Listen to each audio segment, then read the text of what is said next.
মোদির সাহস হয়নি, সেটা মমতা দিদি করেছে। মোদি সাহস দেখাতে পারলো না রাম মন্দির নির্মাণ করে বাড়িতে বাড়িতে প্রসাদ পাঠানো।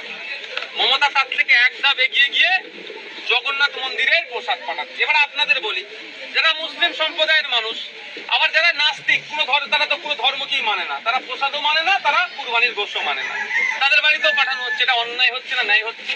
এটা অন্যায় হচ্ছে। প্রসাদ বলে আমি এর বিরোধিতা করছি না। কালকে যদি মমতা ব্যানার্জি খেপে গিয়ে বলে, খেপে যাওয়া ছাড়া আর কি বলবো, যে কুরবানির গরু সামনে বছরে কুরবানি হবে, গরুর গোশ সব পশ্চিমবাংলার ভোটারদের বাড়িতে পাঠাবো, এটা মেনে নেবেন আপনারা? মেনে নিতে পারবো না, কারণ গরুর গোশে অনেকের অনিয়া আছে, তার ধর্মীয় ভাবে আঘাত লাগতে পারে। তাহলে আমাদের উচিত হবে না?